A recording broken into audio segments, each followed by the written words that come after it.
একটি মেয়ের ভালোবাসার শেষ পরিণতি। ভেবেছিলাম বিয়ের পর স্বামীকে যত ইচ্ছে ভালোবাসবো, কিন্তু না, হঠাৎ করে একটা ছেলে আসলো আমার জীবনে।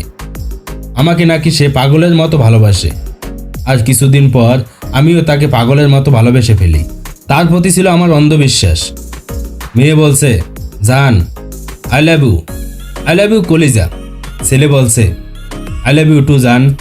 কিছুদিন পর মেয়েটি বাসায় বলে সে একটা ছেলেকে অনেক বেশি ভালোবাসে, কিন্তু মেয়েটির বাসার কেউ মেনে নেয় না। মেয়েটা খুব কষ্ট করে ছেলেটার সাথে যোগাযোগ করে 2-3 দিন পর পর। ছেলেটির সঙ্গে মেয়েটির কথা হয়। কিছুদিন পর মেয়েটা এত মেসেজ করে, ছেলেটা দেখেও তার কোনো রিপ্লাই দেয় না। মেয়েটি বলে জান, ছেলেটি বলে কি এত জান জান করো, আমি ব্যস্ত আছি। মেয়েটি বলে আই লাভ ইউ জান।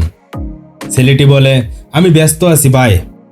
ছেলেটি অনলাইনে মেসেজ দেখেও রিপ্লাই দেয় না। কিছুদিন পর ছেলেটি মেয়েটিকে ব্লক করে দেয়।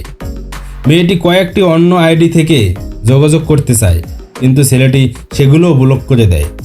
একদিন তাদেরই ইমোতে চ্যাট হয়। মেয়ে বলছে হাই জান। ছেলে বলছে কি হয়েছে তোমার, তুমি সব সময় কি রং নিয়ে থাকো? মেয়ে বলছে সরি জান, কেমন আছো, খেয়েছো?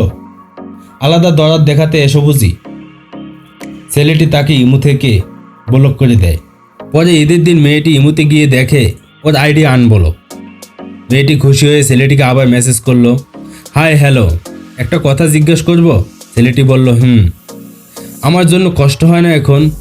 ছেলেটি বলল কিসের কষ্ট হবে, তুই তো একটা ক্যারেক্টারলেস, তুই একটা লুচ্চা।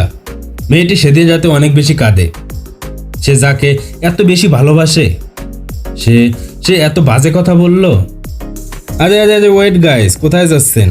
আমরা আপনাদের জন্য সময় নষ্ট করে এত সুন্দর ভিডিও তৈরি করলাম, আর আপনারা একটা লাইক কমেন্ট না করে চলে যাচ্ছেন। এটাই আপনাদের ভালোবাসা?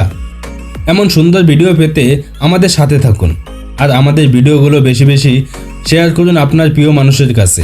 আর হ্যাঁ, একটা কথা, চ্যানেলটি অবশ্যই সাবস্ক্রাইব করে পাশের বেল বাটনটি প্রেস করে রাখুন পরবর্তী ভিডিও সবার আগে পেতে। অনেক সময় নষ্ট করলাম, ধন্যবাদ সবাইকে, ভালো থাকবেন, আল্লাহ হাফেজ। तुम्हारी नजरों में हमने देखा अजब सी चाहत झलक रही है।